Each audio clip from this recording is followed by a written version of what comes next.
Selamat datang di Gosip. Di konten perdana Gosip kali ini, saya Lucky sebagai host mendatangkan bintang tamu yang sangat spesial dari OSIS SMPN 1 Tulungagung. Silahkan perkenalan dulu, Mas.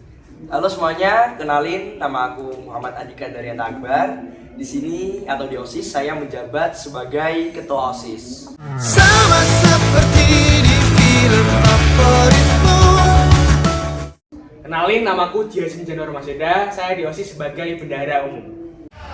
Awali hariku dengan mendoakanmu agar kau selalu sehat dan bahagia. Sebelum kita ngobrol lebih lanjut, apa sih sebetulnya OSIS itu? OSIS sendiri adalah organisasi siswa intrasekolah. OSIS menjadi salah satu organisasi aktif di SMP Negeri 1 Tulungagung. Nah, bener banget sesuai namanya, yaitu organisasi siswa intrasekolah, yang mana organisasi resmi yang ada di bawah naungan sekolah. Untuk tugasnya ini kira-kira apa? Banyak apa enggak kira-kira tugasnya? Tentunya mungkin teman-teman sudah tahu tugas OSIS cukup banyak dan bervariasi ya.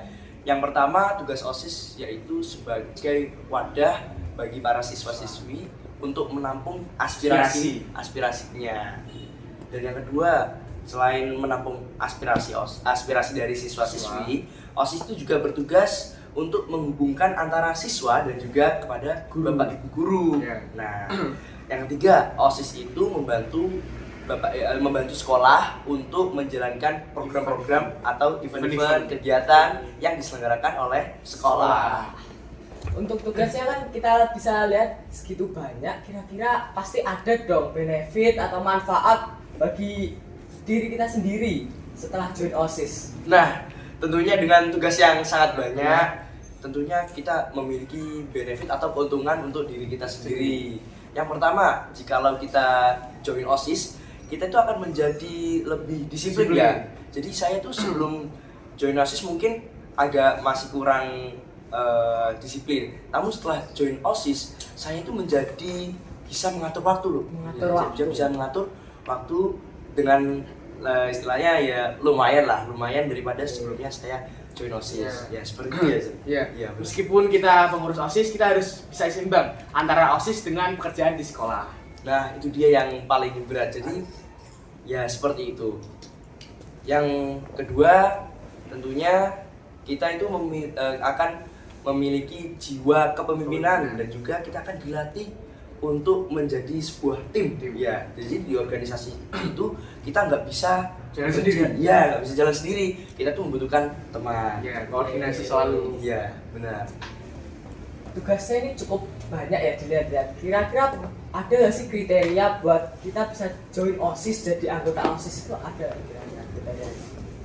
Tentunya dengan tugas yang cukup banyak dan bervariasi, kriteria join OSIS juga bervariasi juga. Nah, yang pertama tentunya kalau di SMP Negeri 1 Tulungagung, untuk join OSIS harus menjadi siswa-siswi SMP Negeri 1 Tulungagung. Dan yang kedua, yang penting ini harus memiliki komitmen yang tinggi.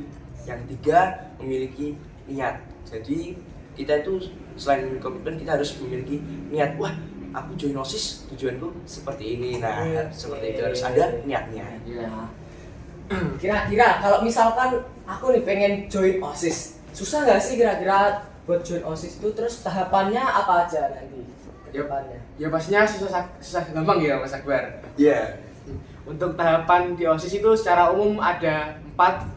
Yang pertama adalah tes Google Form, kemudian tes tulis, wawancara dengan OSIS, dan wawancara dengan pembina OSIS. Oke.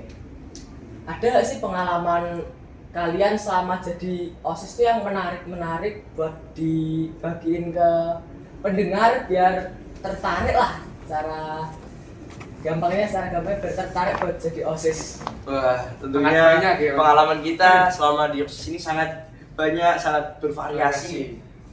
Yang kita ceritain namanya dulu ini. Yang sukanya dulu aja. Sukanya dulu aja ya. Iya. Oke, jadi kalau sukanya join OSIS, yang pertama, kalau misalnya kita melaksanakan suatu kegiatan, suatu event, apalagi event-event yang besar dan itu berhasil membuat bapak ibu guru maupun terutama siswi itu merasa gembira. Wah, nanti OSIS itu jadi ikut istilahnya berbunga-bunga. Nah, benar banget seperti itu.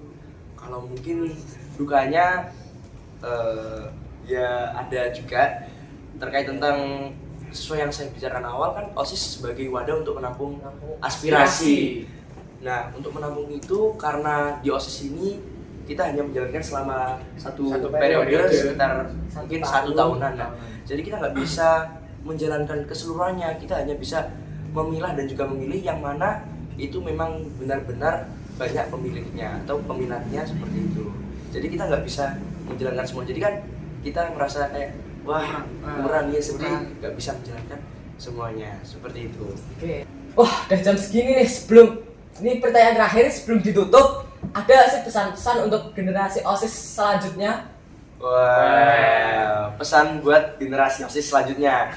Buat adik-adik yang mau bergabung dengan OSIS, kalian harus memiliki semangat yang tinggi, jangan putus asa, kalian harus pantang menyerah, dan yang perlu kalian ketahui bahwasannya yang sudah tergabung menjadi pengurus OSIS itu bukanlah orang-orang yang sempurna, karena kesempurnaan hanyalah milik Tuhan Yang Maha Esa. Nah, melainkan orang-orang yang mau untuk keluar dari zona nyaman dan mencoba mengembangkan minat dan bakat dan kemampuan potensi yang dimiliki pada dirinya.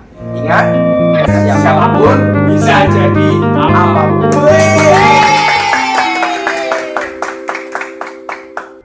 Saatnya jam ke-7 dimulai. Balik yuk. Karena udah bel, jadi mungkin segitu aja podcast perdana kita sama teman-teman dari OSIS. Terima kasih untuk Kak Jason dan Kak Akbar atas waktunya. Mohon maaf kalau kita ada salah kata ataupun sebagainya. Sampai jumpa di episode selanjutnya dari Gosip. Dadah.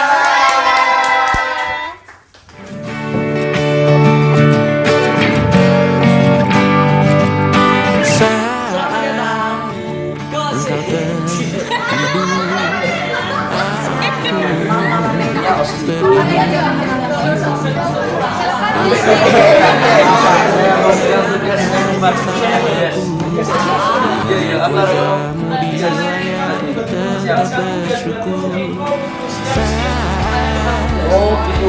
Kita opsional diselesaikan. Jadi ulangan aja. Sempatkan bermain dan bawakan cendera mata. 1-5 tahun cepat tak terasa. Segala hal ku upayakan untuk melindungi. Tunggu aku kembali lagi ya.